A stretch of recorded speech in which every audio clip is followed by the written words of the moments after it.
we want to talk about. Perfect.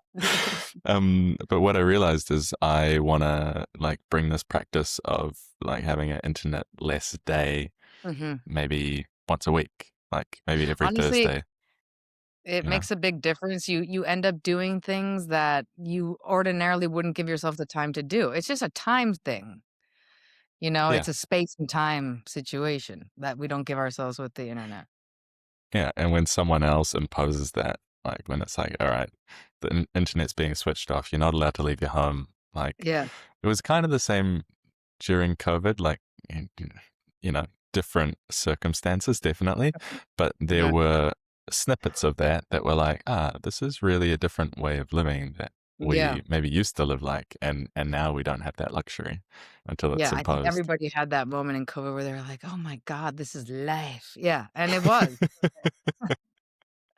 I mean, besides the terror and the dying and, like the global tragedy, it was a little bit for those of us who are lucky enough to be able to avoid that were yeah, it was just sort of respite. I remember the drastic change from just the constant rhythm of life being interrupted and being like, like I had actually physical things happen to me, like my digestive system had always been a wreck, got got solved just by not stressing, not being so busy, cooking at Really? home every day, Yeah.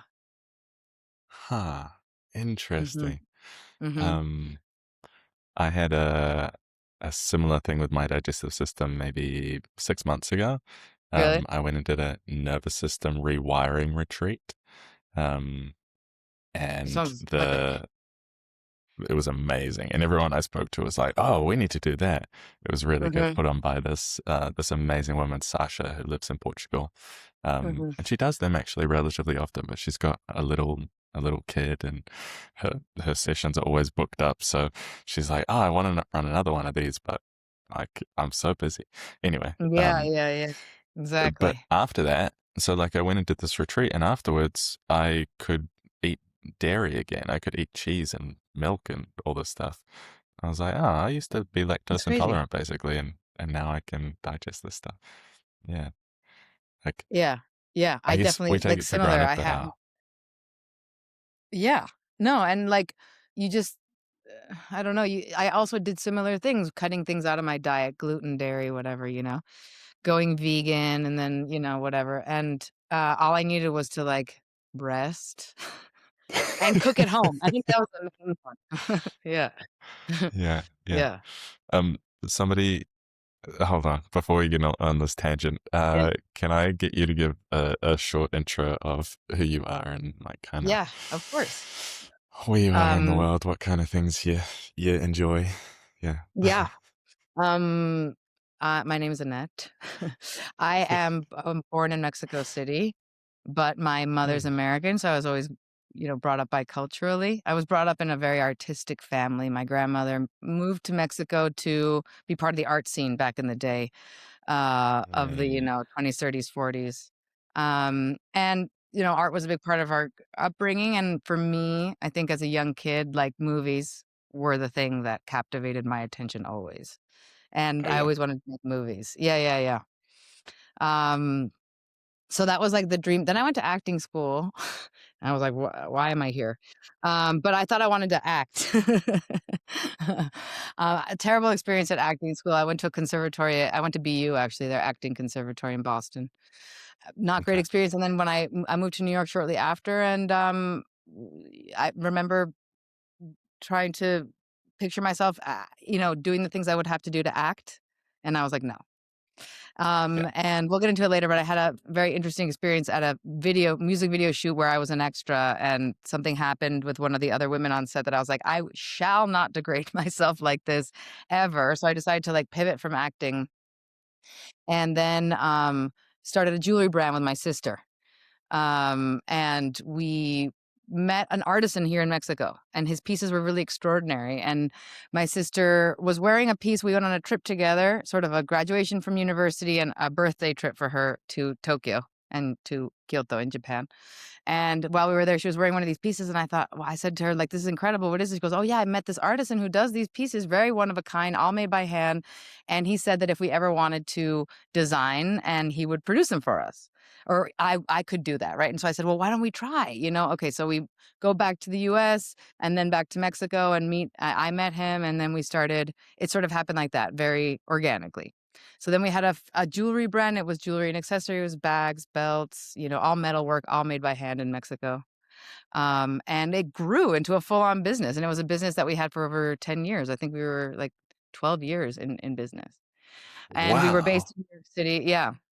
We were based in New York City, but we traveled back and forth from Mexico City, um, and grew our workshop. And it was very successful in terms of, like, we were featured in amazing publications. We sold at great stores. We had success in that way. And then obviously COVID hit. We were about to be like, let's invest in a store, a freestanding store. COVID hit, and everything paused. And I decided to move to Tepoztlan, which is where I live now. It's a country town, an hour south of Mexico City. Mountain town, very beautiful. And I moved here and had a little time to think, and I was like, wait, when am I going to do film? What about that? And that voice started coming up, like, wait, but what about this? And so, while we were in the conversation of, do we just shut this business down? Do we continue? What do we do? I started working at a post-production studio, a film studio here in Tepoztlan. Funnily enough, this town has a lot of film studios, and started learning about film. And I knew how to edit. I had taught myself how to edit. So that's how I kind of started working in there. But then I started doing a whole bunch of other stuff. And then they financed my first short film. And then I sort of started on that path as a director. And then Wow. was working a lot in commercial, like, obviously a lot of the work that we had in the studio was commercial work. And then my idea was, well, I'll make art films on the side and then do commercials to survive. And then I saw what happened to directors when they were working in commercials. And I was like, oh no, Hmm. I can't, I don't think I can Hmm. do this. It's very soul sucking. So then I was like, all right, Yeah. well, what do I do? I branched out on my own. I was like, what am I going to do? And then I decided, like, well, what about porn? Like, what about good porn? Because, like, you can make money on porn. Like, this was my thinking. Like, I just want to do something to be able to finance my projects. And Yeah. then I started talking to my partner of mine who is a DP, and we were like, let's make porn films, whatever. And then we were like, but where would this erotic content that's so feminist and so cool live? What are the platforms we would put it on? And we kind of couldn't come up with one that we liked enough to do. And then we thought, we need to make a platform for erotic content for women. Now it's evolved, obviously. It's been a long time we've been working on it. It's not porn anymore. So it's Okay. non-explicit, but it's all erotic material that will be video and any kind of sort of multimedia for women or FLINTA people. FLINTA, I mean, like, female, lesbian, intersex, transgender, agender. Okay. And A different that's what I'm gaze. doing now. Yeah. Wow. That's Yeah. so what a story. I don't there are so many threads I want to pull on here. Yeah. What is it called right now? What you're working on? It's called For Me. The platform is For called me. For Me. For Me. Okay. The logo is F Me, so it's a little wink. Um, I but yeah, like that's that. the A little name of the wink. platform. Yeah. And we're sort of in the pre-seed Interesting. stage right now. Okay. I mean, it's a Yeah. massive industry, and Mhm. it's predominantly male, which is Yeah. ridiculous because men are only half the population. Um, Yeah. and It's there's so interesting yeah, because, sorry, we did so much market research with women and or yeah, femme identifying people, and they were like, they could tell us what they didn't like, but they couldn't really tell us what they fully wanted. Where I mm, realized, I think that femme eroticism or eros or desire is so underexplored, um, that still, when we talk about a femme gaze in erotica, I think even I have a struggle of understanding fully what that means still. mm. There's also I'll caveat this by saying I'm not an expert. Obviously, I'm male identifying, and uh, Mhm. yeah, just this isn't really my field, but I am very interested, like from a personal perspective, and I've read a few interesting books. There's this book, Come As You Are, Mhm. Emily Nagoski, and the thing that jumped out at me in that book was really interesting is like you have this concordance, what is it, arousal non-concordance, where Mm-hmm. you can be turned on, and your body is either turned on or not turned on, or seemingly so. Mm-hmm. And it's very different between men and women. Like usually with men, it's like your body and your brain, there's a little bit of disconnect between how turned on you are and how seemingly turned on you are. And then with women, it's a much bigger gap there. Mm. And often when I think Mm, this is a big generalization, but often I think men are very visual in their eroticism, where like they see something that turns them on, and then that kind of triggers this. Whereas it's interesting Right. that you're talking about like the multimedia nature of what you're building, because it's not necessarily for women always a visual thing. It's That's so uh, true. a different path to it. Yeah. And it's been such Um, a we've taken, like, the idea kind of the platform.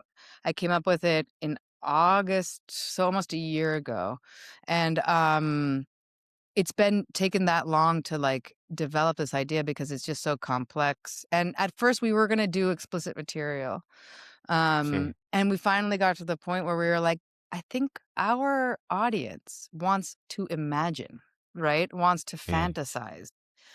It's not about necessarily seeing what's really going on versus maybe porn directed for more for the male gaze would be, no, I want to see genitals, I want to see a naked body or whatever.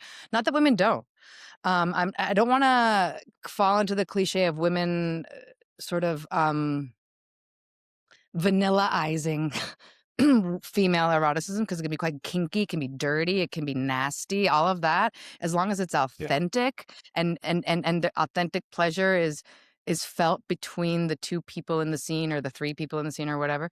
I think that really and I think sometimes authenticity isn't beautiful and women are very attracted by something authentic, even if it's a little raunchy or a little bit, not Yeah. picturesque. So I don't want to fall into that trap. But definitely there is something to leaving something to the imagination or something about building tension versus going right into action that does do it for women.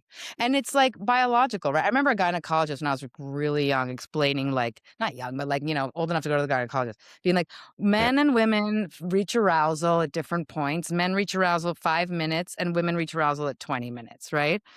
And I think it's the same with content.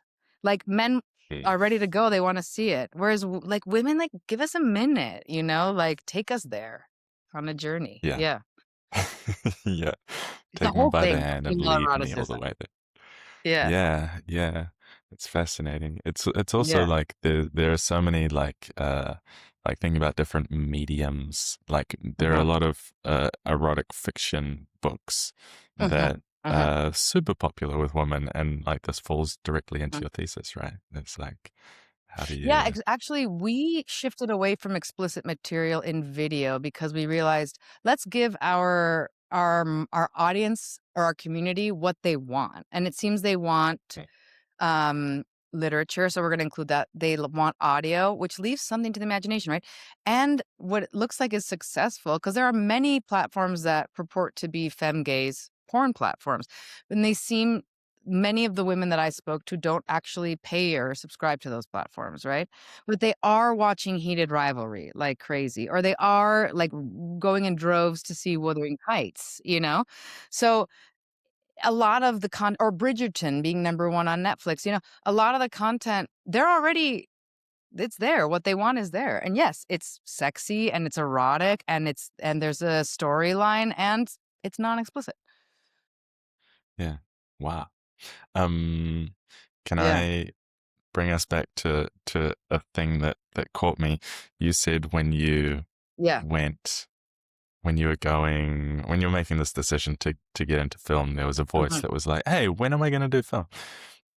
What does that mhm. voice sound like to you? Like, are you able to Oh, describe it, or is it just kind of like, yeah, it's such a good question because ego and fear screams in your head and intuition whispers, and that's the thing, right? Like, um that was sort of what happened to me during this shift of life It was more than just a career path. It was like,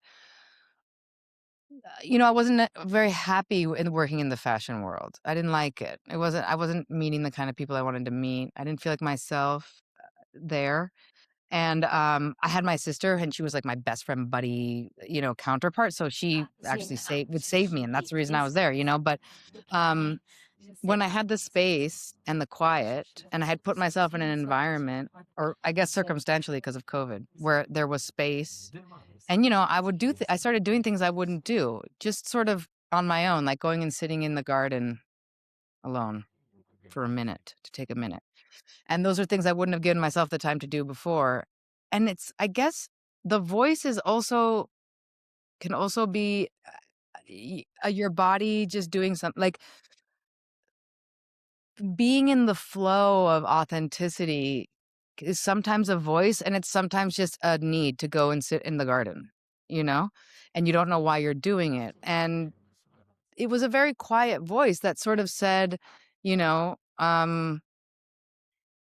when, like when do I get to express myself, you know?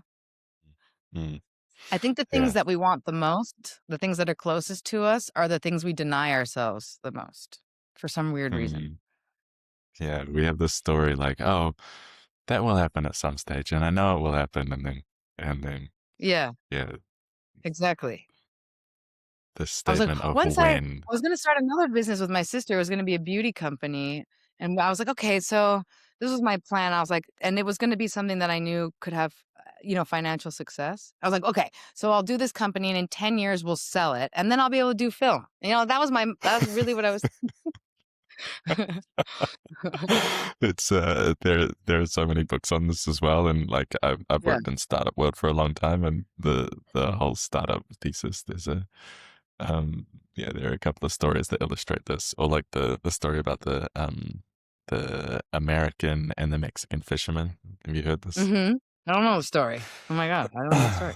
So I think it's anecdotal. Maybe it was a real thing, but it's basically like this American investment banker or entrepreneur. He goes to Mexico and he charters a boat to go out fishing, and he goes out fishing with this guy, and they're fishing all day. And during the course of the conversation, the American is going, "So, do you just have the one boat, or do you have many?" And the guy's going, "No, yeah, I just have the one boat, and I come out and I fish, and then I go home, and I've got plenty of fish for my family, and like I love this. Right. This is how I spend my day." And then the American guy comes out with him the next day, and he goes, I've been thinking you could get another boat. You could get a fleet of boats, and you could make so much money that then you could retire, and every day you could go out Mhm. fishing all day." And the guy's like, "What are you talking about? This is I'm exactly doing that what I do anyway. every single day." It's like the deferred life plan. It's like, oh, I can go and do all of these things so that I can make the money so I can do the thing that I want to do. Or I Yeah. can just try to figure out how I can like spend the time doing the thing that I want to do and not get so um like caught up in the this is exactly how it should kind of play out because somebody else has written that Yeah. story. Yeah. And also, I think for me particularly, it was this sort of self-denial based in fear, because I was out there with my sister doing jewelry, and we were a team, and I loved jewelry design, but it wasn't necessarily something as close to my heart as film. And so it was easy to be seen and to put your work in the world, and but when it's something as close as the thing that you really want and are really passionate about, I think it kinda was like more of like a, yeah, self-protection hiding kind of thing, you know? Interesting. Have you? wh- h- How do you even get the courage to start to go like, all right, I'm gonna do a little bit Yeah. of this? Like, I mean, yeah. I got lucky because the studio where I was working, he financed my first project, which ended up being a story that wasn't my own. It was a story that an ex-girlfriend told me about an Hmm. abortion she'd had in a public clinic in Mexico, and for some reason, I thought, "This is a story I wanna tell." And it ended up being quite surrealistic. It was, it became more about intimacy and between this main character and her partner, then really the central act wasn't really around the abortion. But it wasn't a success in terms of um you know what I didn't see on the screen what I imagined, you know. And that's the thing with Yeah. film, it's very difficult to practice your art, and I feel art needs practice. And um I forget who said this. It was like a New York Times podcast, and he was talking about how as an artist, like sometimes your good taste is higher than your what you're doing. And so you look at your Yeah. output and you look at the artists you admire and you're like, well, I'll never be good. And a lot of artists quit, but it's just because your art hasn't reached your good taste, you know? Yeah. I think it was Ezra Yeah. Klein who was talking about this. And that's what I felt when I saw this first film. And we shopped it around to festivals, and it got into a few smaller festivals. And I showed it to friends and whatever. And I was like, it's okay to have something that isn't great in the world, or that I don't Yeah. consider, for my standard, great in the world. Sort of broke the spell, you know? Yeah, absolutely. Just like putting something out there. I think you're completely right in this. And I think that it's a skill that Yeah. not very many people develop is like, am I willing to have Mhm. something kind of average out there and then a little bit less average, a little bit less average.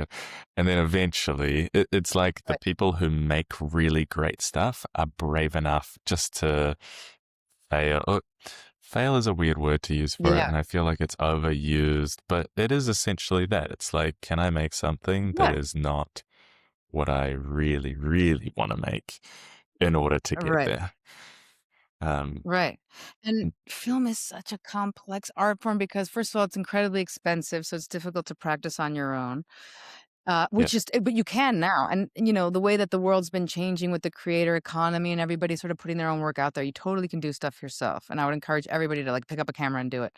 But to make a project that, film is about a team, and about different creative inputs coming together. And, you can have this magic moment on set, and then the edit comes back to you and there's no magic. And you're like, what? It was there. We all felt it. And everybody on the crew, down to like the caterer will feel the magic on the set if it's there. Or yeah, if it's not there, you know? Like, I've also yeah, like, when I shot this short, the first scenes were tense, bad, meh.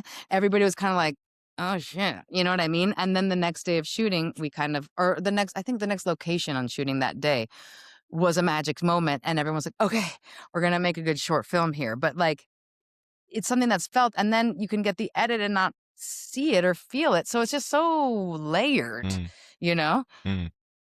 Do It's you it's think crazy. that And little things can like yeah. no, no, sorry, go ahead. We've got a tiny lag, but I like your train. Yeah, yeah, tiny lag, yeah. I don't know if it's my internet or yours, but it It's might be probably mine. mine. Should I'm I in switch Bali. internet just in case?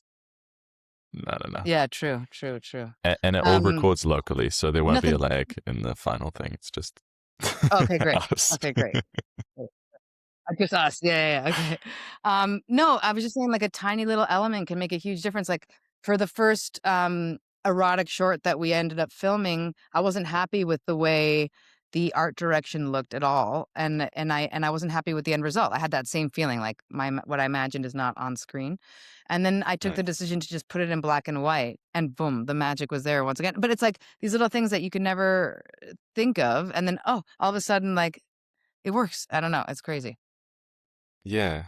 It kind of makes me think like we've got you talked about the creator economy and it's so much easier to make things now and like you can have these moments of magic on set and like the moment of magic on Mhm. set is for you and the team, right? So like you might have a small Yeah. team, you might have 5 of you, you might have like a team of Mhm. 50, however many people it is.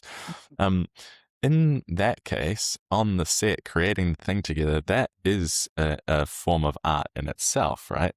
Mhm. So Mhm. I'm like starting to think about, is it maybe it is the end result, and that's how it always used to be, like, especially when it took such a long time to create a film and Mhm. there weren't very many films. So, like, Mhm. everybody would go to the pictures to see this thing. But now, when, like, if you're creating art, it's not necessarily that it's performance art, but it's like the doing of the thing is in itself kind of where the magic potentially is. Do you, 100%. do you Yeah. think there's a space there to like have the making of things as part of the output, so to speak?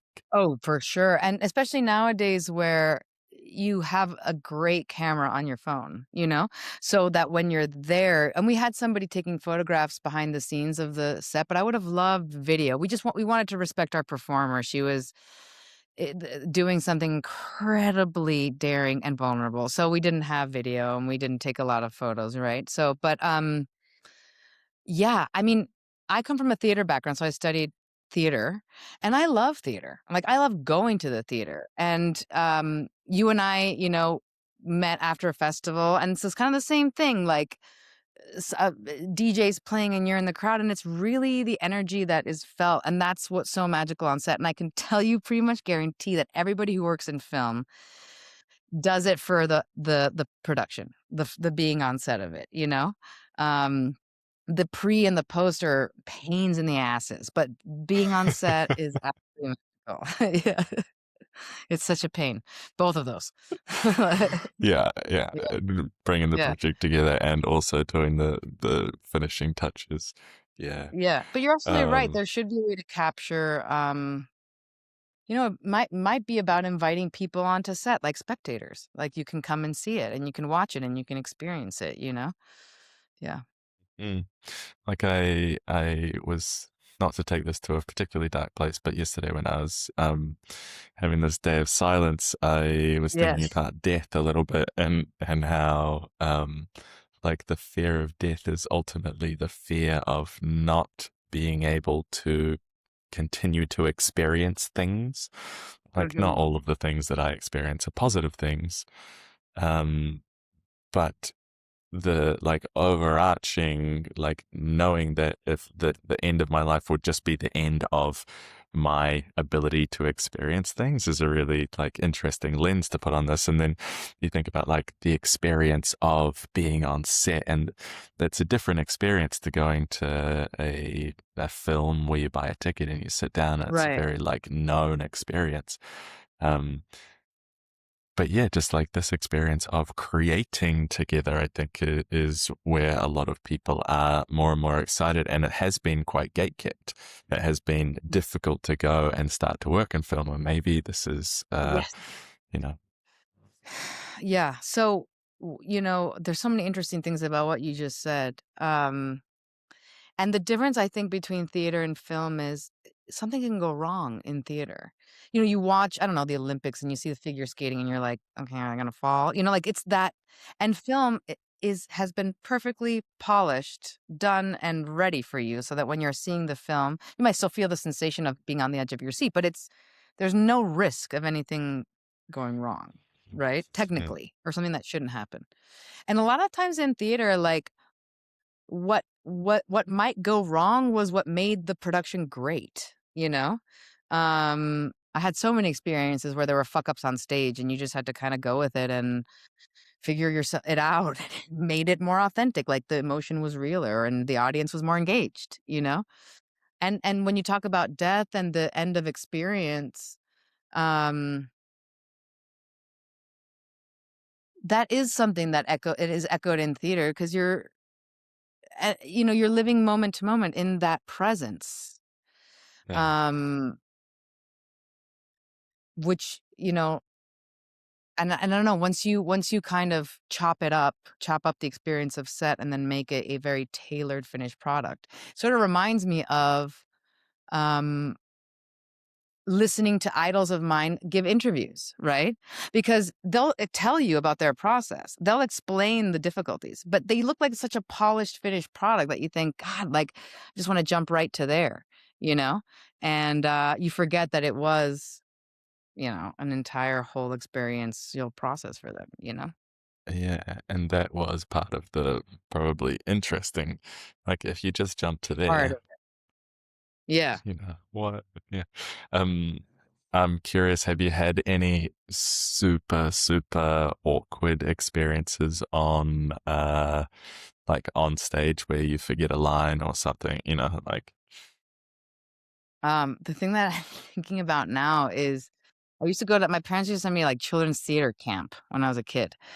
And I remember oh my God, I remember we were in the middle of it was like a performance night and it's just kids, I think the age was like 6 to 18 or something, so it's all ages, just a bunch of kids. And at one point, like somebody made a mistake and somebody started laughing in the scene. And there was a bunch of us on stage in the scene. And then it just like got contagious and we just all could not stop laughing. And like one kid just like basically narrated the whole play while everybody was just like a mess. But the audience was laughing so hard. We were laughing so hard. And like then like we'd get it together and then again somebody would start. And it was just like, and then the audience would start. So I mean, we got a humongous applause at the end, It was amazing. And then at the end of that, we were like in the backstage or whatever, and the director came in and was screamed at us for ruining her play. But like total meltdown. And we're all like, oh shit. And I felt terrible. I like cried with my friends. I was like, we ruined it, But in the end, it was like my parents were like, that was the best part of the entire night. Like we were bored out of our asses. That was amazing, And now, however many years later, you still remember it and you remember it fondly, right? Exactly. Totally. I remember it super fondly. Trying not to laugh was one of the funniest experiences ever, Uh-huh.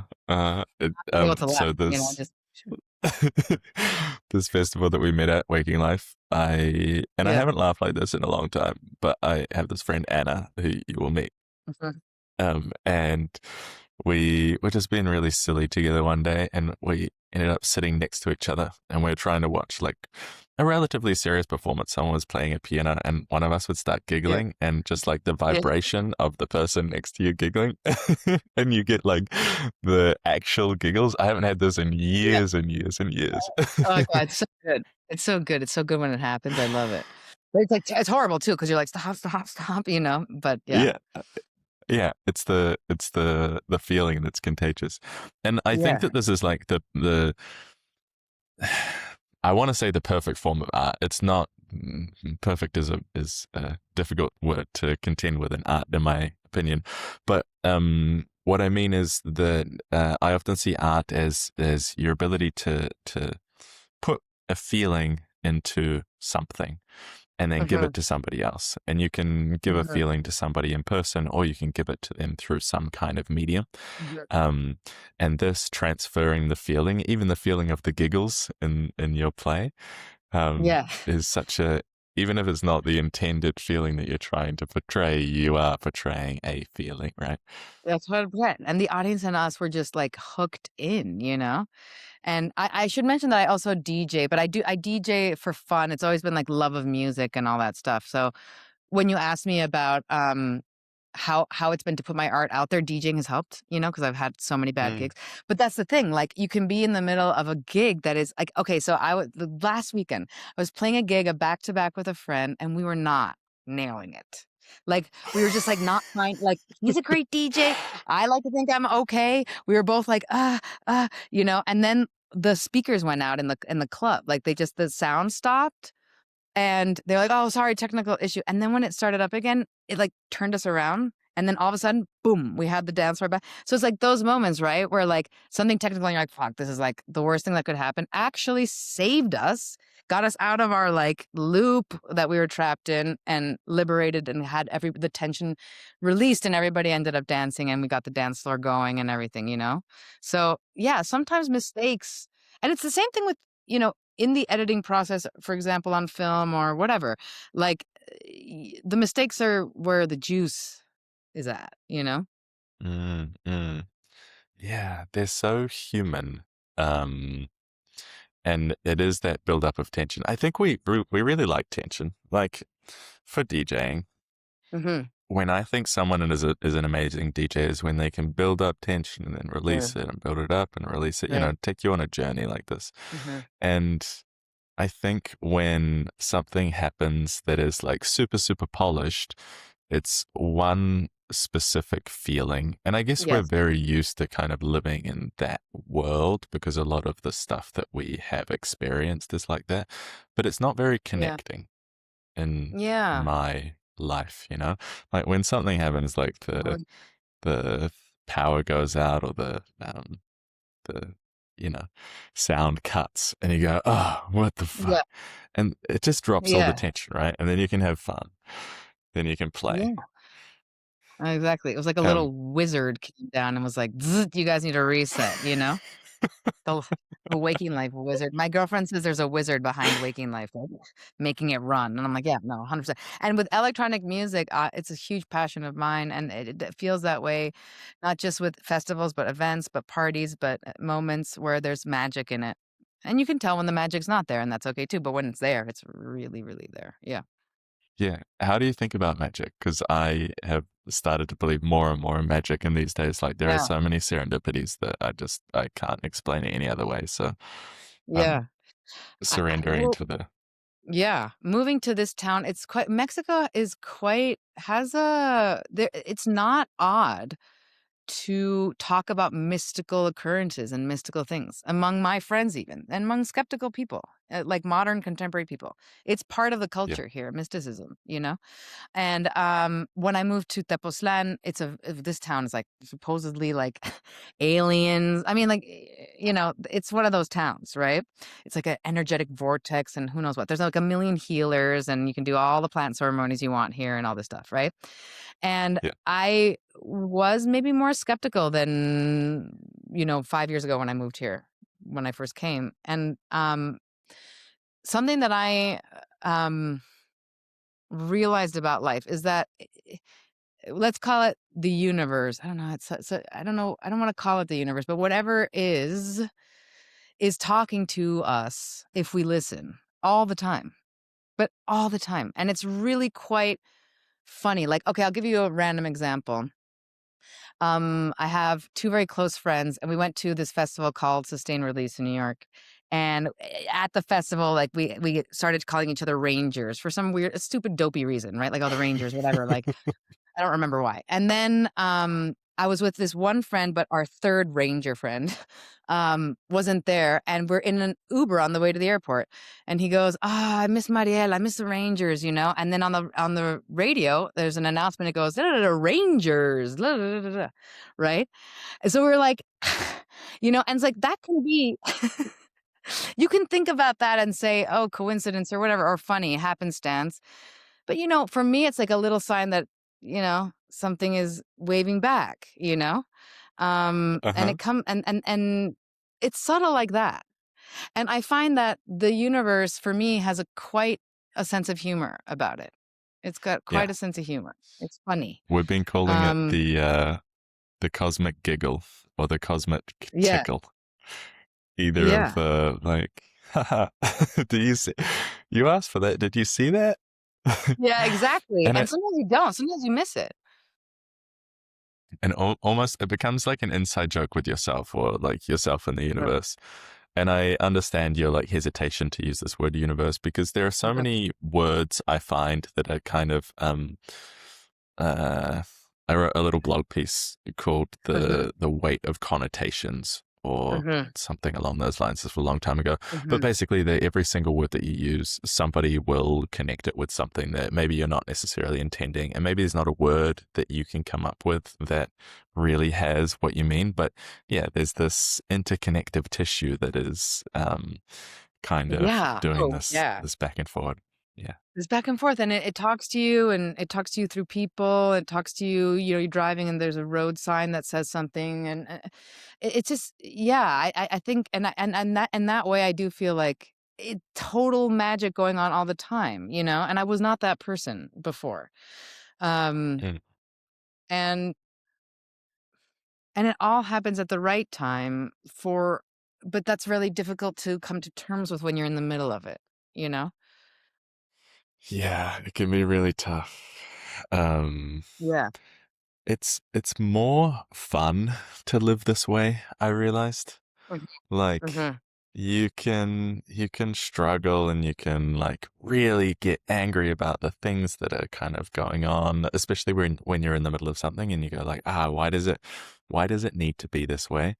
Um, and then I find for me that the muscle is just practicing going, okay, maybe this is just part of it. Like maybe it's all seriously part of it. Yeah. You know, I do think that the factor of choice is enormous in this whole arrangement. Um, because your day will be what it is, and your choice is to interpret it in whatever way that you want. So nothing can, the day will come and go, and you can assign a certain value to it based on whatever story. And that's the thing with the spiritual journey. Like, in my opinion, and I think Ram Dass says this too, in order to become nobody, you have to be somebody. And you just have to get to know your stories. And really go inside in almost a way that feels self-indulgent, so that you don't assign a value to a day or to an event that it doesn't have to Yeah, have. You have that choice, you know? yeah, Like, yeah. an accident will happen. You'll crash the car and you can say it's because I'm a total fucking idiot. I knew it. I shouldn't have. Da, da, da, da. Or it can be, you know, oh, I needed to stop and slow down and pay attention because this and this and this is going on. It just those just two different stories, and it'll just color your experience of life, you know? Yeah. And I find that the universe, I might be using that word, I think. Yeah. Yeah. Yeah, that's a word. I'll keep using it. Yeah. The Yeah. universe will keep whispering to you. Yeah. And if you're not paying attention, then it will start saying it louder. And if you're really not paying attention, then it will shout, like the Hmm. crashing the Yeah. car and telling you to slow down. That kind of thing happens when you've been asked to slow down subtly, subtly, subtly. I agree. And then, yeah, there's this great little story or anecdote, which is about. Hold on, give me a second. I'll just make sure I remember how it goes. Okay, so there is a person who is, I don't know, we'll call him a dude. He's going about his day. Hmm. Um, he, ah, I have the end of this, but I don't know how it starts. I'll wing it. Yeah. Yeah. He's Wing it. he's going about his day, and something happens. Maybe it's like the end of times, and there's gonna be a rapture or something like that, and Hmm. um, he sees it in the news. Oh, there's a huge storm coming. And he goes, I won't worry about it. I'm going to keep doing what I'm doing because God will save me. And so he ignores what's on the TV. And then he goes to the supermarket and he's buying food, and everybody's buying a bunch of food. And he goes, that's funny. Everybody's buying food. And somebody stops him and says, hey, you should really stock up. There's a big storm coming. And he goes, no, it's all right. God will save Hmm. me. And then the floods come, and his neighbors are leaving town, and they're like, hey, do you want to come with us? And he's like, no, it's all right. God will save me. And the floods get really high, and he ends up on his roof. And he's like, oh man, there's a serious situation. And a helicopter comes, and somebody comes down to save him. And they go, hey, we're going to take you away. And he's like, no, it's all right. God's going to save me. And so they, all right, your life, man. So they leave, and eventually the, the water rises, and the storm Yeah. takes him away, and he drowns, and he's Yeah. at the gates, and he's Why talking didn't you to. help me? I know this one. Yeah. Dude, I sent you all of this. I sent you a freaking helicopter. Yeah, exactly. Exactly. Yeah. Because we have the What idea. about all of these? Yeah. Yeah. We have this idea of God coming down with a robe and being like, oh, wow, the light shone right as I said that. That's amazing. Being like, here I am, Yeah. Yeah, it comes back to this thing that we were talking about earlier, that is how you think something should go and how it really pans out is often quite different. Mhm. Um, and it's almost like the thing that you thought of, it's real in the way that you thought of Yeah. it. Oh, I imagine this Yeah. thing. That's a real version of it. Okay. And now how it really comes into being is also a real thing. Yeah. 100%. Yeah. Um, That's a really good point. Like, moving to Tepoztlan changed my life. I was between moving here and moving to LA with my sister to continue working together. And it took a very painful decision to stop our collaboration and to move here and start anew and fresh. But I see another version of my life where I might have gone to LA that could exist, you know? Mm. There's no wrong choices, you know? So I remember there's mountain paths here, and I was walking, and I there was a split in the path, and I chose one. Then and I was like, oh God, I chose the wrong one. It was like brambly and like rocky, and went the long way, and then finally I met up. I was like, that was the one to choose, right? And then I stopped there for a minute, and I was like, oh, but I'm where I would have ended up anyway. Like, okay, I chose a harder path, but I'm here where I would have to be, you know? So Yeah. that made me feel like the wrong choices, you know? Like, yeah, this is the tougher one. I mean, I chose to suffer here. And I can equate that to like relationships I've had with people who I was like, this is a lesson, but I'm getting it the tough way. Like, I'm suffering through the lesson, but that's, I chose that path. I'm going to end up where I need to be anyway, you know? I Yeah. could have chosen Yeah. the non suffering. I mean, for sure, you know, or the easier path, but you'll get to where you need to be, you know? Yeah. There's this idea that that that the universe itself needs to experience everything, and it's all of the Yeah. positive and all of the negative, everything. And it's the brave souls that are going and choosing the hard paths. It's like, all right, somebody's got to like have this Do it. experience in some Yeah. way. I remember like it echoed a relationship that I was in that was like, God, tumultuous and just like suffering. And everybody would just be like, get out of this. And then, like you said, that voice that told me, what about film? There was this little thread. I felt it was like almost as delicate as a spider web that was pulling me to continue in this relationship where everybody and anybody rational was saying to me, get out of here, you know? And I was like, I gotta Yeah. keep going. I've got to keep going. And it was very painful, but in the end, the what I learned and where I am now in my new relationship because of what I learned in that relationship was worth the Mm. pain, you know? What was what was special about the thread? What kept like, Ugh, um, and if you don't want to get what into was it, special just about it? I just no, I totally I've no filter. Well, okay, so that relationship was happening at the same time that I was kind of doing this whole overhaul of my life, and I had been sober for 10 years and started to revisit substances as well. So it was a lot going on at once. Started getting into electronic music and that world, um, and finding myself for the first time without, you know, basically having my older sister as my guide. You know, it was a very scary moment for me. Um, yeah. and so I think a lot of people were concerned about what I was doing. But as with the substances, it was that same thread of like, it's okay, you know?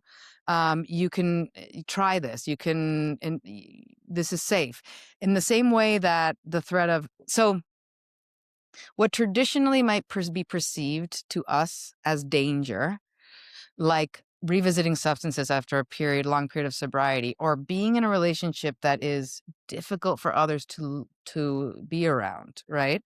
Um, Sometimes the unsane advice is what you need.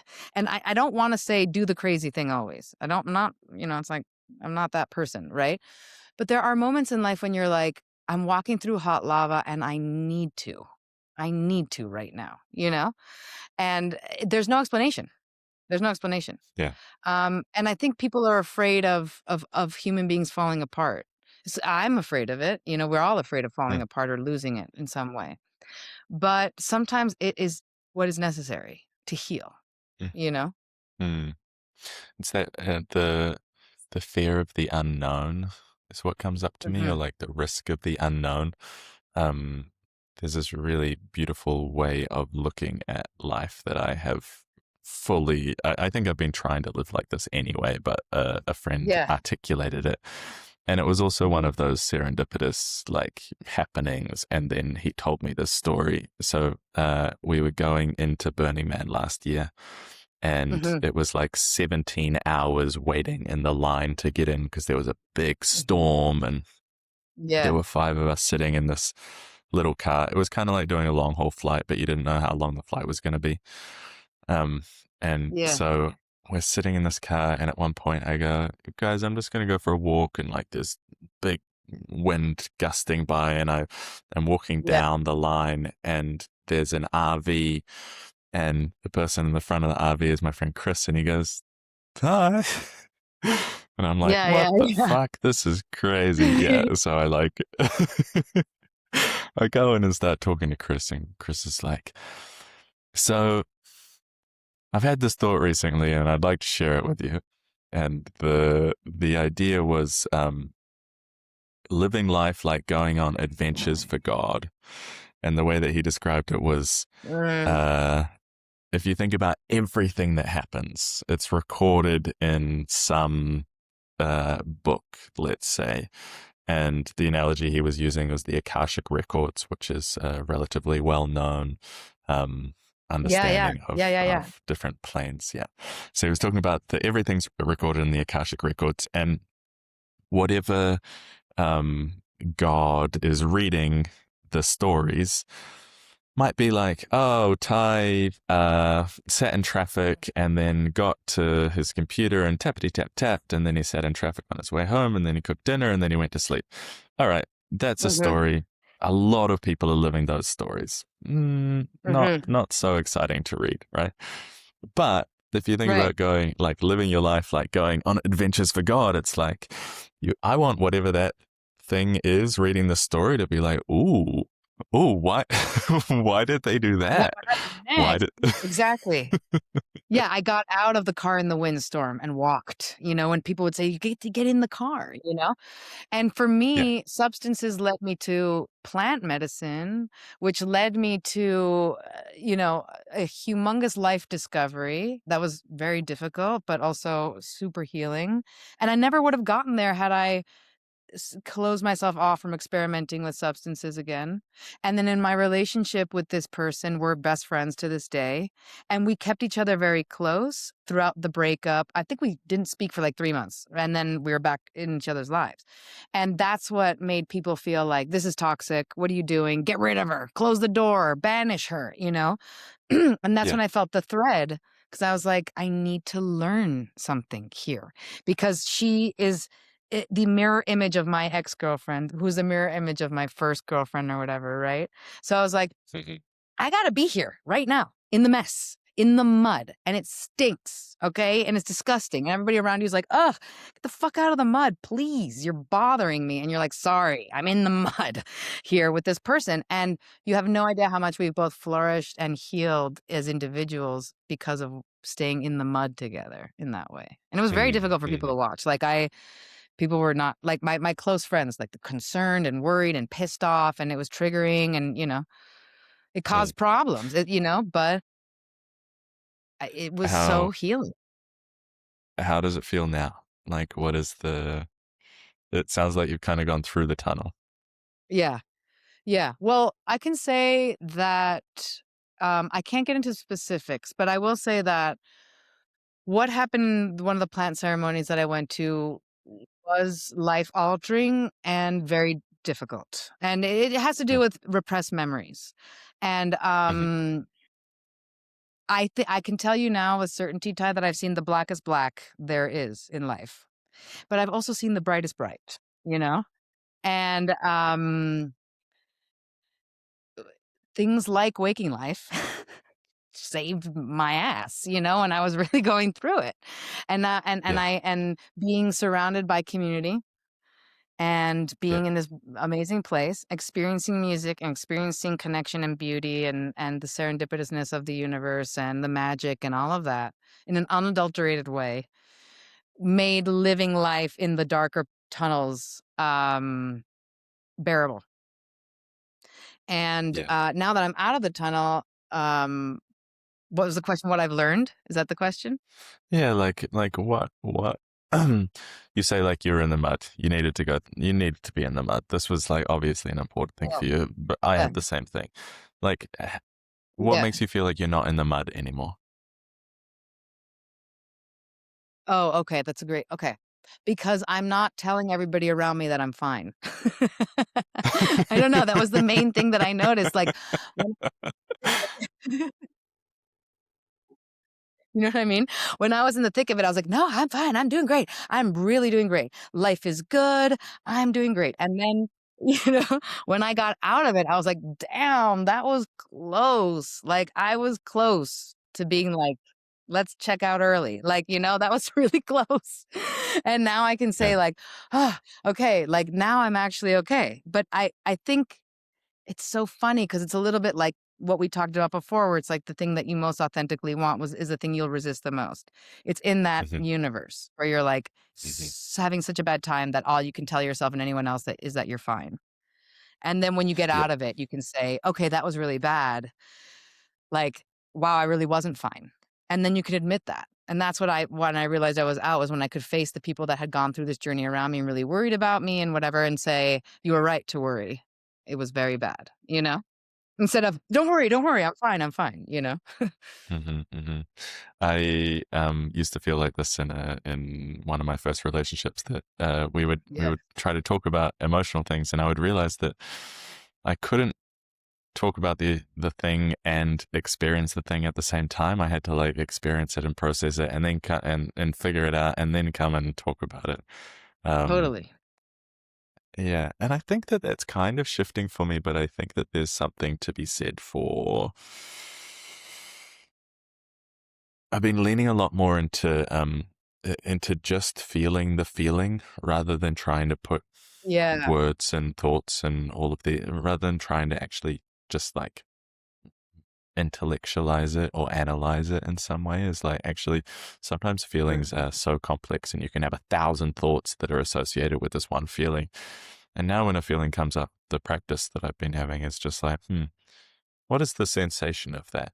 And like, can I just Mhm. feel it no matter what the feeling is until it dissolves? And Yes. afterwards, if I like, I can think about it, you know. Yeah. Yeah, I had a therapist years ago once say, I had a couples therapy session with her, and she goes, "Don't talk about it amongst each other for 2 weeks or 10 days or something." And we were like, "Why?" And she was like, "Words are like scissors. They cut up the experience that you have." Because like you said, like even with the word universe, it's what we have to describe it, but words are so limiting. And I think it's a great exercise to feel. Feelings are many, many different things at once, and then apply the words that can cut them up and make shapes, you know? Mm-hmm. Definitely. And even like to bring this back to film, film is like a way of taking explicit things and trying to put them into the world in a very visceral way, or a very like a tangible way.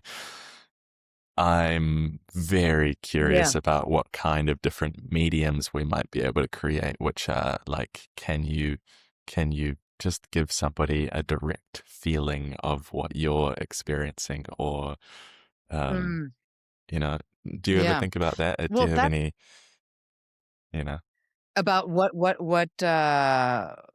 repeat that because it got cut off a little bit by the internet. It's what just experience that you have.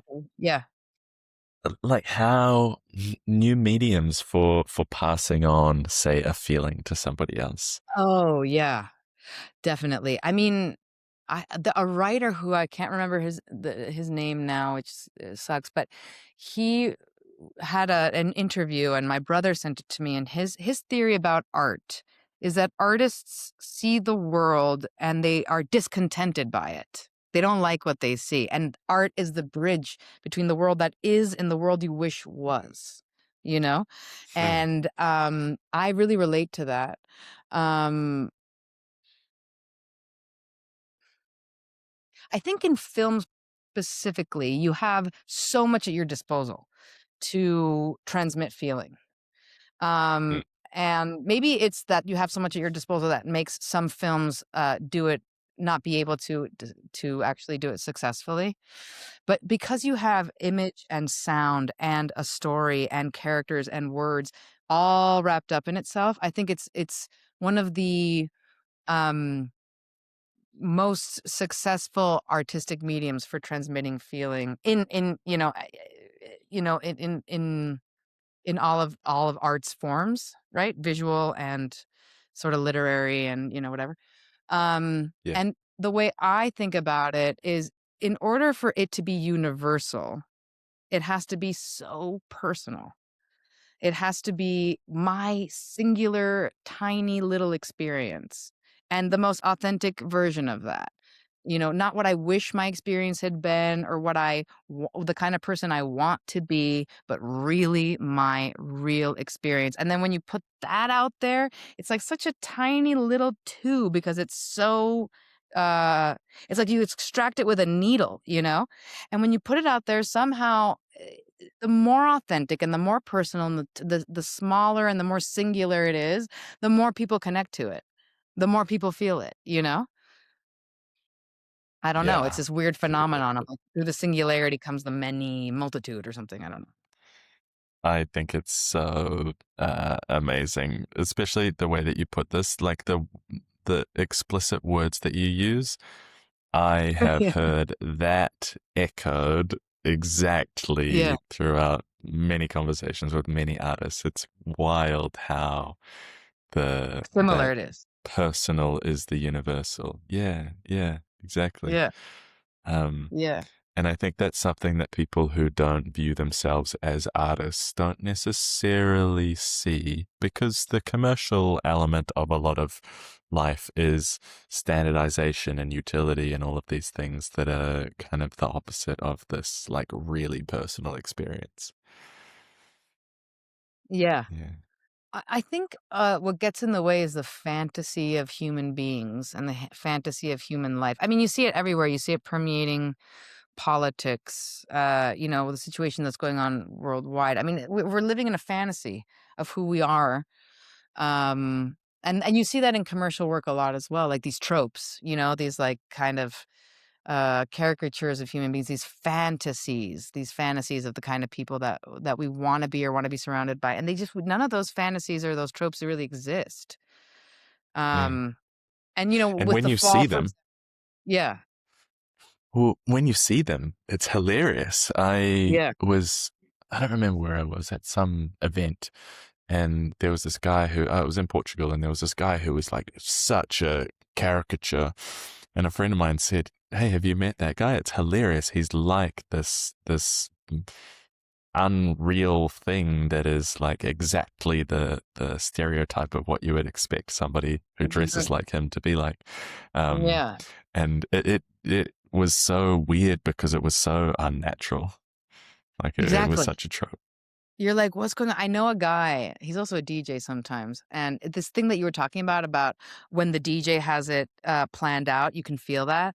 Like, he Yeah. is perfect. Like, he has the perfect outfit always, and his home is, like, sleek and designery and perfect, and anytime he plays a set, the tracks are perfect, and the whole thing's perfect, and you're like, I don't feel it. You know what I mean? Like, you're like, "I love the music. You're really good.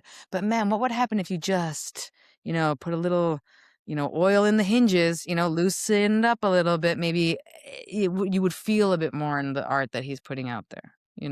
Mm, interesting. It also makes me think and feel like maybe this is the kind of thing that you and I really like. We want the messy, we want Yeah. the oil in the hinges. Maybe there's like a huge group of people that really want the super polished Yeah. thing, and to them, maybe to them that is the art, or that's the feeling that they're going for. I don't know. Well, I think it's definitely easier if you do it that way. Like for example, specifically, he has a super successful art career.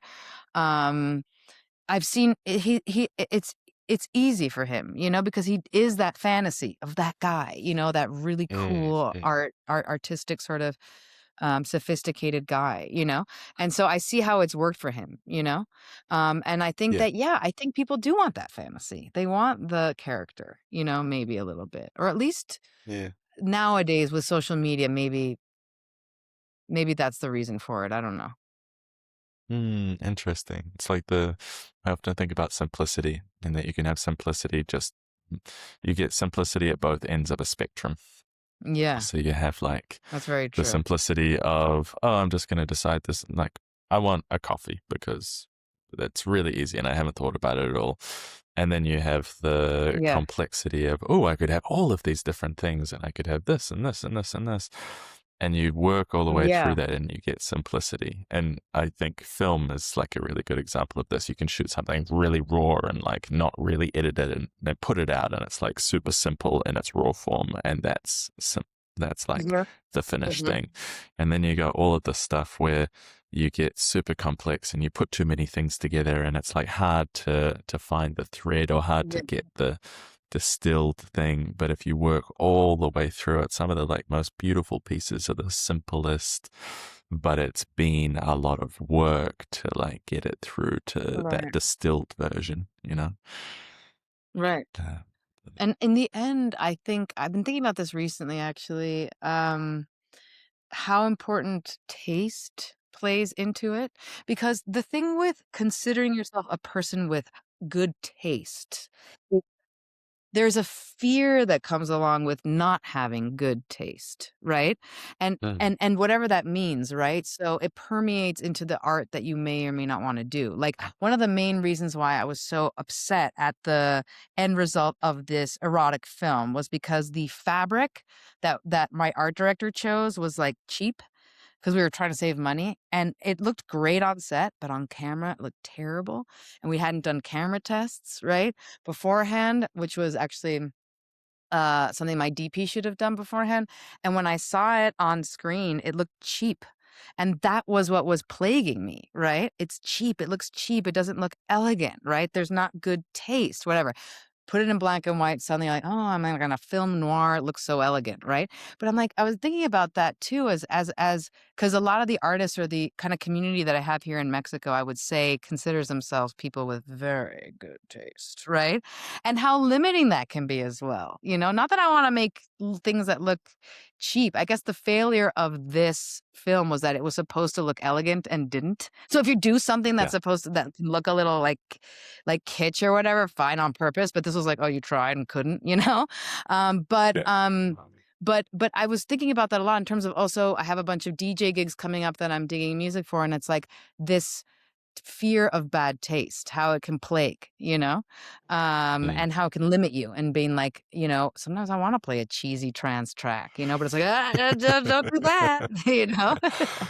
And like yeah, that's yeah. part of the messiness, I think.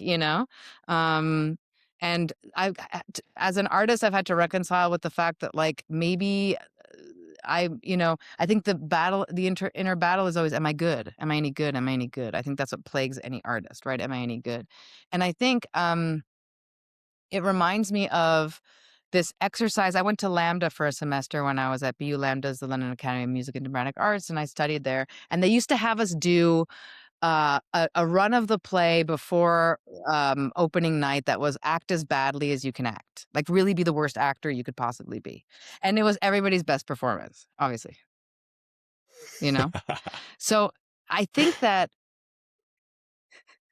you have to pull yourself away from your own standards or your own perceived standards or the standards of others, especially when it comes to being cool or having good taste. That can really be a limiter. You know what I mean? I think. Yeah. And it's just Do, be do you bad. have I don't know.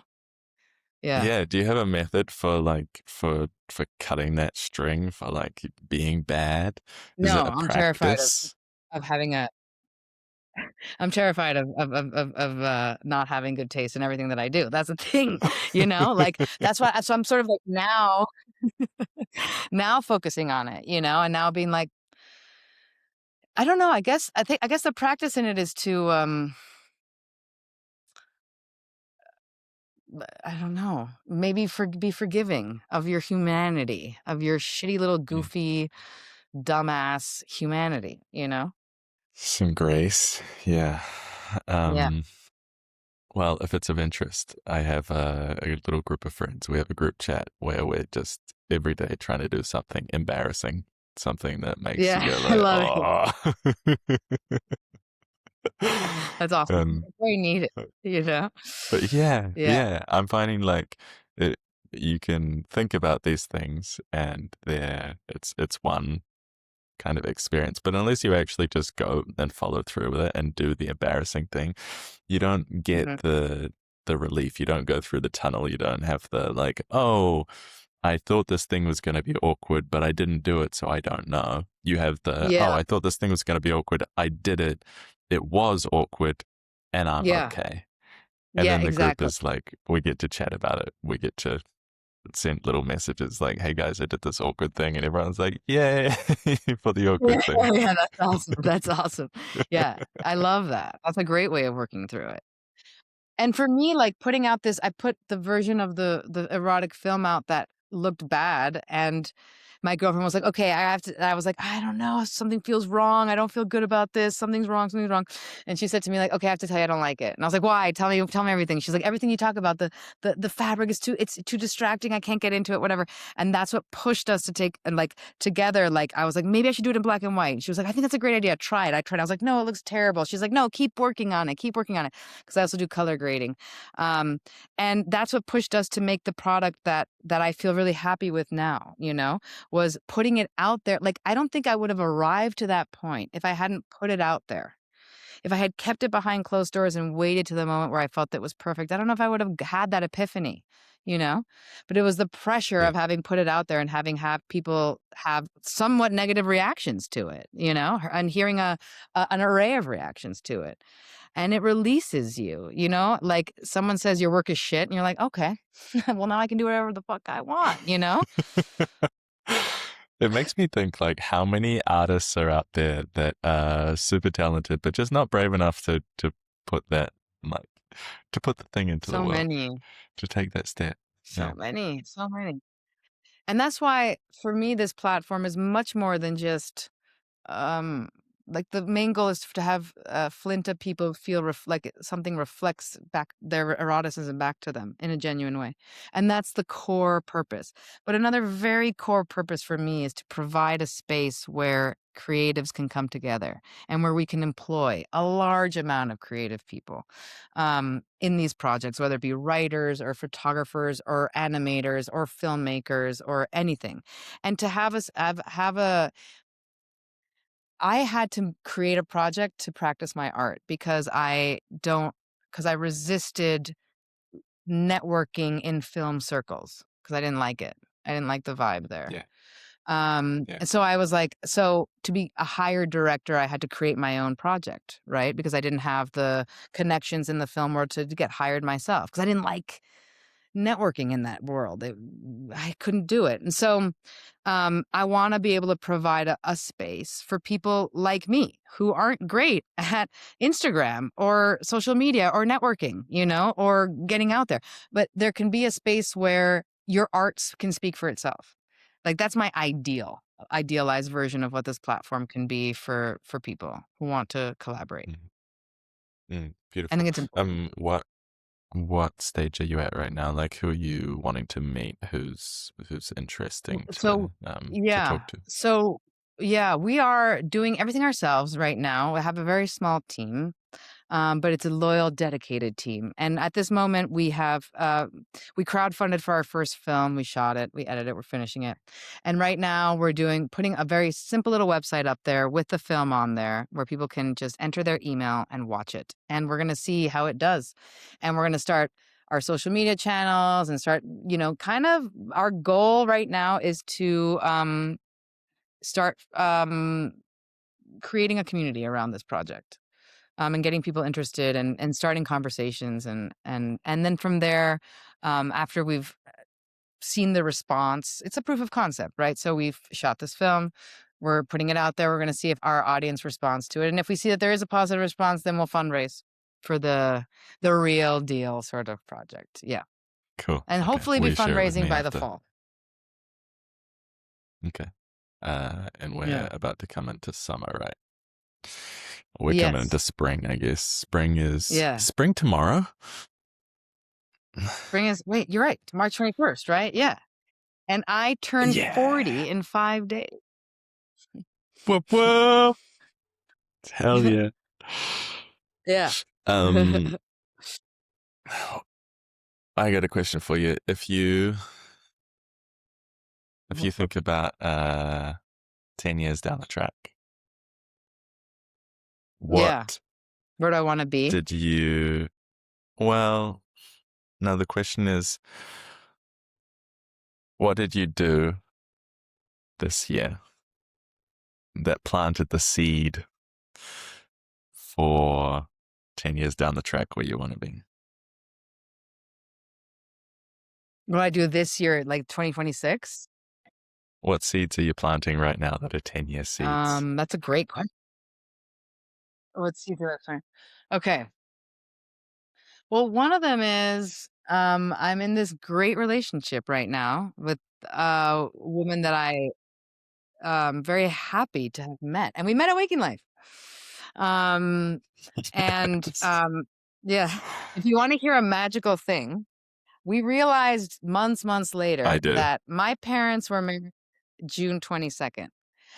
Her parents were married June 22nd of a different year. And we met June 22nd.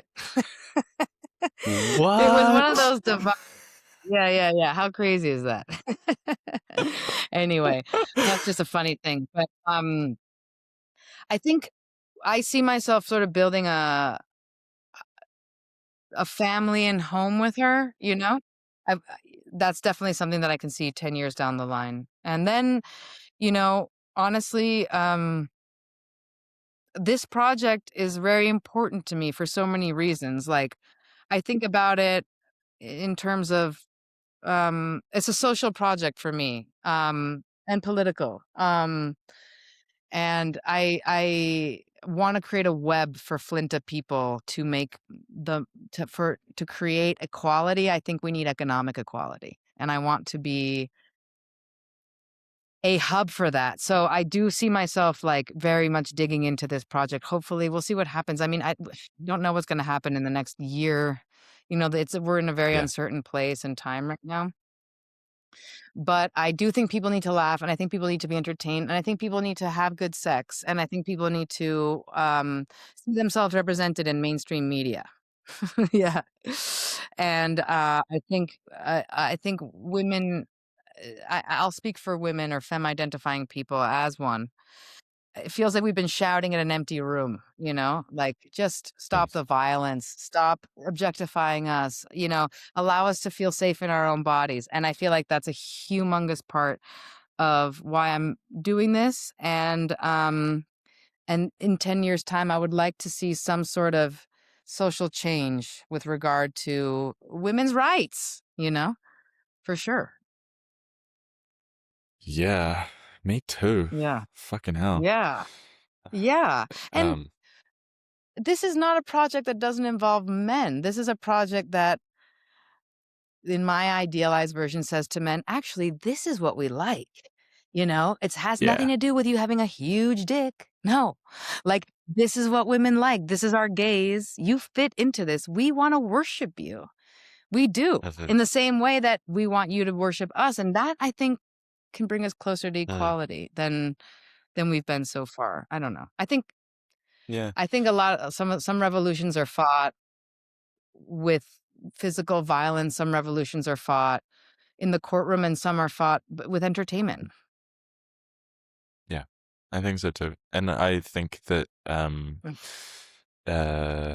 and I don't mean this in like defense of men, but I think Yeah. that sometimes there's this availability bias where actually men need more education and more guidance into what Mhm. women actually Mhm. want and like.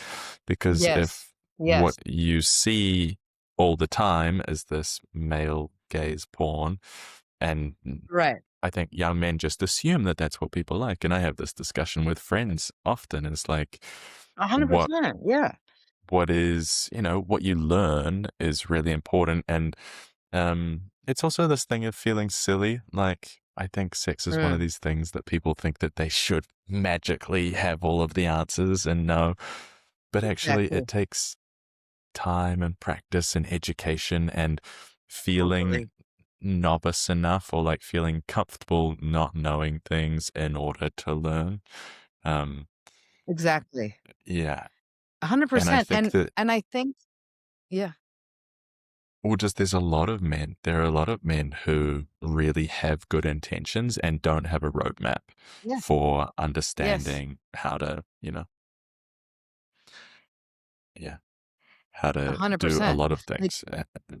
I was raised in a patriarchal family, strong father figure, lots of brothers. I have a little man inside of me. My girlfriend calls him Annette, which is really funny. But so I and I've been gay for as long as I can remember and pursuing women for as long as I can remember. And have this a unique perspective of being a woman, but also identifying with some male energy and also being in pursuit of women and seeing the frustration that women experience. And in close male friends that I have, the frustration of like, where's the disconnect in communication, you know? Um, Yeah. and I think women have just been made to feel so ashamed for having even sexual desire in the way that we do, that it's difficult to communicate or to ask for what we want and need sexually, you know? Um, and I think men have had been ingrained with this idea that they have to, if to be a man, to be a real man, you got to know how to have sex with the woman that you're with and be an expert at it and not ask any questions and you know you're supposed to know, and if you don't know you're not a man, you know, and that's Mm. horrible, that's tragic, you know. And there's ways Yeah. to solve it. When you have control of media in a certain way, even in a small way, you can one of the things we want to do is hide a lot of messages in an entertaining story. So there could be a sex scene between a man and a woman, let's say, where the woman is telling the man what she likes and he's listening and doing it. And she's saying, "No, don't do that, do this." And he's doing it and he's not feeling threatened by it. Da, da, da. And it's hot and it's sexy and it's a story and it's a fairy tale or whatever. But there's a message in it. The message is to women, no, say you can say what you want. And to men, you cannot know how to give her what she wants, you know, and then Mm. she will tell you. You know what I mean? Mhm. And I think that messages can be hidden like that in entertainment. Yeah, it's the simplicity thing that I was touching on. It's like, yeah, Yeah. you can go all the way through and create this beautiful thing, and like the simplicity in which it's delivered is really potent. Um, Yeah. yeah, and I think you're right. There's just a misconception about Yeah. men and what we need to be able to do versus what we like. Yeah, I love it when somebody And tells me there's what they like. It's Yeah, and, you know, as a like lesbian, I don't know how many times I've been with a woman and been like, "I can tell it ain't working. Whatever I'm doing is not working. I know when it's not working." And I've said to her, like, "So, like, you know, tell me what do you want? What do you like? Tell me, I'm down." And it's always like, "No, no, no, like, what you're doing is fine." And that's when I realized, like, oh, even if it's even with another woman that they feel uncomfortable sharing it, it's, like, really been something so learned to just, like, shut up and take whatever's given to you and, you know, your desire is somehow wrong or something, you know? Or asking for something is wrong. how do you think about setting the stage for that? Like to make that a safe space, you know, because there's For so the many. So we've got a tiny bit of lag. Uh, Yeah, no I'm worries. thinking explicitly about like making a safe space to talk about what you need, say in the bedroom. Oh, but just individually. Yeah, Let's see and how in I would do it. Yeah, go ahead. and in the way that you're producing, because I imagine it's quite a different dynamic when you have a bunch of people in the room and a camera and all of that stuff. But just like I'm Yeah, thinking about anybody who might listen to this and go like, all right, this is really cool in theory, but like, where do I even start? Like, right. yeah, I can talk about, in the bedroom and for the project and the experience that I had. So I'll start with the project, which is, okay, we knew the scene that we shot was of a woman, and this person, her name is Eva, and she, was interested in performing, and we said, "Okay, the scene that we want a masturbation scene of a woman masturbating, and we want to hear a voiceover of what she thinks about when she's doing this and what her ritual is, right?" And we wanted to make it sort of a series so that every woman has her own chapter and you can see how different women relate to their bodies differently and what their fantasy life is, right? And their ritual. So she told us what her ritual was, which was she comes home after a party, let's say, and let's say she comes home alone. She takes a shower and then she stares at herself in the mirror and then she starts getting turned on and then she'll have her masturbation ritual, right? Um, and she had never performed anything like this before. And at this time, we were doing explicit material. So everything was shot. Like she was fully naked and it's all real. And obviously, the goal was for her to be able to reach orgasm. But, you're on set. You've got 15 people around you, whatever. So we thought, okay, what is the best way to make Eva feel as safe and comfortable as possible? First of all, we decided to have no cis men on set whatsoever. It was all Yeah. non-binary and, women, and then there were some trans women on set as well, helping us out. And then we all decided collectively as the crew to dress in lingerie so that she would feel safe and comfortable on set. So we're all wearing, like, bras and panties and, like, leather and, like, whatever our own interpretation of, like, sexy wears were, so that Eva could feel relaxed. Obviously, we had an intimacy coordinator that Eva was like felt safe with, and who was communicating, was the bridge between the cast and crew. And in the middle of shooting, when she was in front of the mirror, I could tell she was performing, and you could see it on camera, right on the screen, Uh, and it uh, felt inauthentic. And one of the main things that we had been told was women want authenticity, right?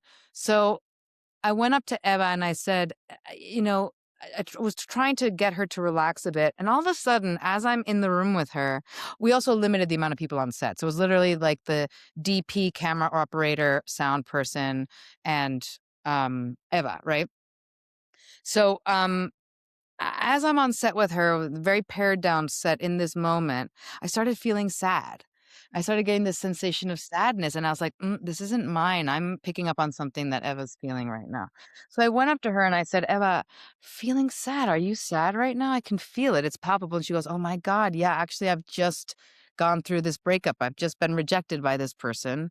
And yeah, I'm feeling a little sad right now. And I said to her, bring it into the room.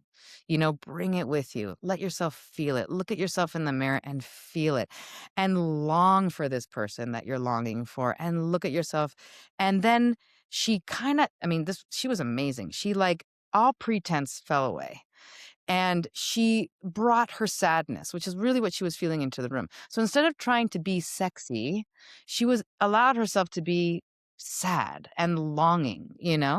And as we shot these scenes in front of the mirror and giving her direction little by little, you could tell how her longing and her sadness turned into desire, and then turned into her being turned on. And it was this amazing moment because I realized that's what female eroticism is. It's everything. You can be angry and turned on. You can be sad and turned on. You can be longing and turned on. You don't have to be sexy. You don't have to be a sexy girl, you know? And she really allowed, she did the work of, like, taking away the mask and being this fully vulnerable, and and like staring at herself in the mirror, but really looking at herself. And I would say to her, look, really look at yourself. And she really did it. And we captured it. And that's what made that moment on set so magical. I get goosebumps thinking about it. And yeah, so me too.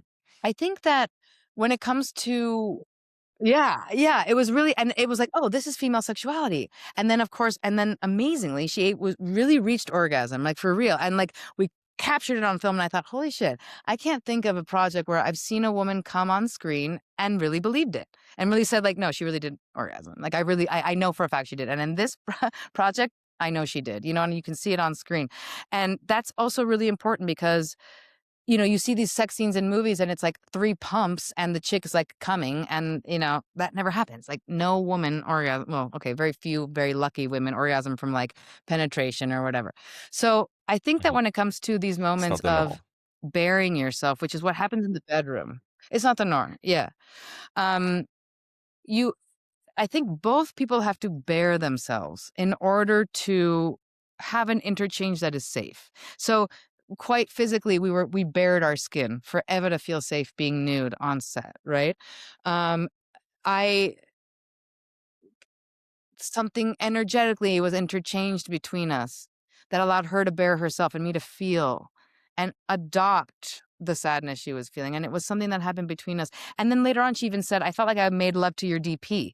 We were, like, in this interchange as I was in this, like, and even my DP said the same thing. And they're both, sexuality doesn't matter. It doesn't matter. It was like, it's an interchange. And I think that's what has to happen in the bedroom when you're asking for something that you want. Both people need to lay bare in front of each other, and allow mistakes to be made, and allow everything to enter the room, sadness, whatever, anger, whatever it is.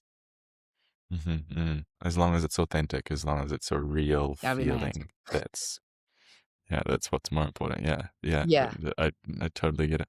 Um, Yeah. I also have a cheeky question. What does DP mean in this context? Oh, sorry. Director of photography. Director of photography. I'm so sorry. Director of Okay. photography. Yeah. No, it's all right. I did assume Hmm. that I kind of knew what it was, but also in the porn context, DP is Yeah. You another just want to make sure. acronym, Yeah. and Yeah. every Yeah. time you Of say course. it, Yeah. it makes my Yeah. 15-year-old brain have a little like hee hee. Yeah. Yeah.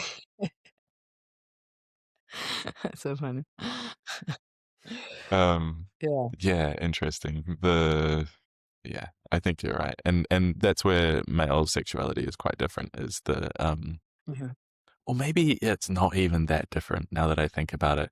It's just that we've been so trained to think that it should be one way when actually Hmm. like the things that really turn me on are the intimacy, the vulnerability, the things that are not the explicit things necessarily. They're the like Hmm. connection. And it's just that I think often too we conflate intimacy and sexuality, and while sexuality Yeah. is beautiful when it has intimacy, you don't need the sexual component of it to be intimate, and vice versa actually. Yeah. Totally. Totally. And you can be very intimate without being sexual, and you can have a lot of sex that has no intimacy in it whatsoever. Yeah. And that's the one that I think that a lot of it's actually probably the thing that is more taboo in my mind is the Hmm. intimacy, or like is the real connection, because that's where the real feeling is, and that's where like Yeah. emotional decisions are made. The like just having sex without any intimacy is something that I think is more commonplace. Like people have one night stands, that kind of thing, and maybe there's intimacy there for some people, but I Hmm. think it's more common for that to be. It's harder to reach the realm of intimacy, and it's also lovely Yeah. to to think about it. I I like to think about what the like building futures that we want to see, and the way that you're building this project is Hmm. like a beautiful example of, all right, what environment do I want to work in? Who do I want to work with? And just the idea of like everybody coming to work dressed in their lingerie and like having that be your work So awesome. environment, and like Yeah. it's so fucking cool. Like how many people can No, it was say great. that It was they so, like and, like, they went for it. Like, we didn't want anybody to do anything they weren't comfortable with, so we're like, "This is our suggestion, but, come as you want," you know? And, like, everybody showed up with, like, they went there, and it just yeah, felt it's so safe, and, like, for Eva, it was very important for me for her to feel comfortable on set. I mean, what she was doing was insanely vulnerable, and everybody coming in and being like, "Yeah, we agree to, like, support you in this way," just felt like such a cool team thing to do, you know? Yeah. yeah, that's so cool. Yeah. Hey, Yeah. I realized that we're getting along, and it's getting kind of late for you. Yeah. So Yeah. I have a couple of questions. Um, Yeah, sure. Yesterday I spoke to a very intelligent researcher from the UK, so I don't know if Mhm. his question will but I'll ask anyway once I find it. Basically, Yeah. the questions are: do you have a question that you could give to me to ask the next person that I speak with? Oh, yeah, And yeah, yeah. while you consider that, I'm going to find the uh, His question. Okay, question that cool. his question. Yeah. Yeah.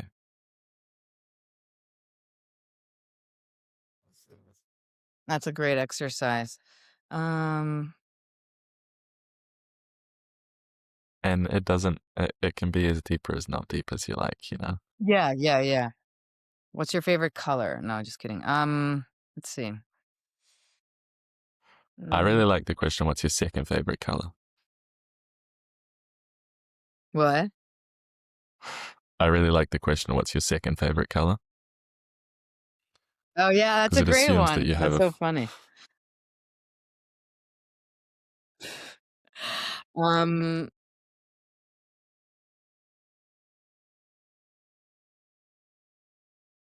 hmm, okay. My question would be if you had the opportunity to give a high school graduation speech to your high school Ooh. self. You don't have to say the whole speech, but what would the thesis statement of the speech be? I like that so much. Um, can I ask you that exact Yeah. question?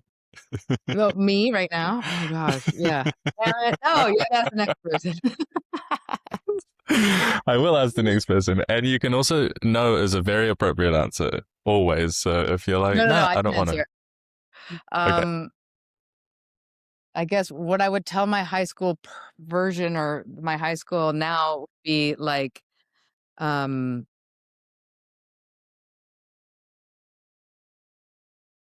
shit, I have to really think about this. It's a hard question. It- Uh, taste of your own medicine.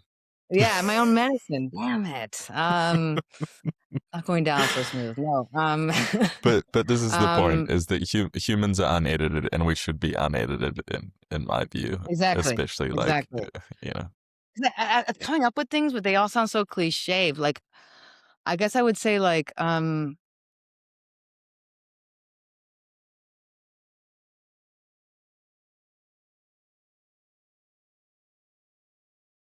God, I don't know. There's so many different things I would want to say, but maybe one of them would be relinquish control, you know? Uh, Right. yeah, maybe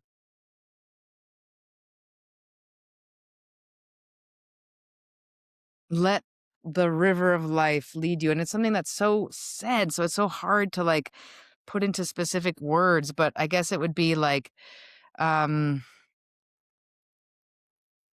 no, the what you believe the world is a reflection of what you think about yourself. Right? I think that's what my I would have wanted to know as a high schooler. Like your perception of what other people think of you actually reflects your fears about yourself. You know, it's all just a reflection of what's going on inside of you. And the universe will bring you people that will reflect that and that will tell it to you so that you can observe it in yourself, you know? Um, I I guess. love I that. don't know. Yeah. I mean, the thing about all of these questions is, like any question that is deep, is that you're probably going to answer it different on any given Every day, at time. any given Yeah, on any moment day. with your, Exactly. yeah, yeah. Yeah. And we fall Yeah, into yeah, this. yeah. I know that I fall into this fallacy of like, oh, I have to have the answer, and it's not going to change. Like, no, it'll Yeah. change, Because and there's so it'll many. change often. Yeah, that's the poor person you're interviewing. There's so many answers to that question. Like, what would you tell your high school self now, I guess? Um, We're all up for but it. it's like, yeah, yeah. I don't know. Uh, Like, just go for it. Like, make mistakes, go for it, get dirty, get in the mud. Yeah. okay, I got George's question here for you. Mm, Um, and it's interesting because anyway, I'll just ask it. Um, yeah. if you were not doing what you're doing now and Mhm. you couldn't do what you're doing now, what would you be doing? Oh gosh, I think there's a part of me that just wants to like grow a garden and just be like a mother, you know? Like I swear. Like just like shut it all down. Who gives a fuck? And just grow a garden and, raise little hippie kids that just run around barefoot all the time, you know? The kids that are dirty all the time, those kids. Uh-huh. The ones that have a haircut, but you can't discern what it is. Yeah, but They not just and they've have hair on their head. matted, but also stringy. Yeah, like always blowing a snot bubble, those kids. Um, yeah, maybe I don't know, grow a garden. I don't know. Some sort of community, like maybe small community help, like having a garden and a thing and, like, maybe I think of this project as like a big community thing, and maybe what I would wanna do instead is maybe a smaller community project, I guess. Yeah, beautiful. That's Yeah. so cool. I look forward to the day when hopefully both of us have little weird families and they can Naughty kid. Yeah, yeah. Mhm. amazing. Thank you so much. Great. Thank you, I knew I knew that just from our brief interactions that you're an interesting, wonderful human and that we would have a fun You too. conversation. Such a good click. Mm. Are you going to Waking Life again this year, by the way? No, No. I Okay. I know. I would love, love, love to. My sister is getting married, and I'm gonna be the Well, MC there. Yeah, yeah. amazing. So, Where's she getting married? in Italy, in southern Italy. So, Beautiful. um, I'm looking forward to that. Yeah, I will happily skip Waking Life, for that. But Waking Life is like my it's like my new year, my reset, my playground to go Totally. and like play with all the creatures that I love. Um, Oh my God, so 100%. Yeah, yeah, yeah. Well, next year yeah. Are then. you? Yeah.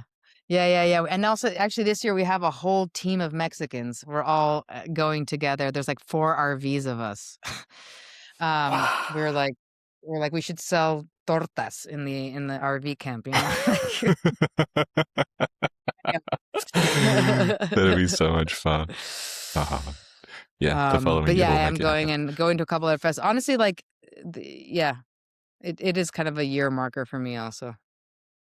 Uh, Oh, I think I lost you. Oh, there. yeah, our connection is a little bit fuzzy. Um, Yeah. just when you hang up, the Yeah. upload will keep happening if you keep the browser open until it's at Okay, so 100. just keep the browser open. Yeah, and I will talk to you soon. Definitely. Stay in touch, Ty. Thank you for this lovely chat. Thank you for thinking of me. Always. All right. Enjoy your Oh, and day. will you send me the website for F me so that I can include Oh, it? definitely. Absolutely. Yeah, yeah. I'll send it to you when it's done. I'm doing it as we speak. So yeah, for sure. Okay. Definitely. Amazing. All right. All right. Ciao, ciao. Have a good day. Bye, Ty. Thank you. Bye bye.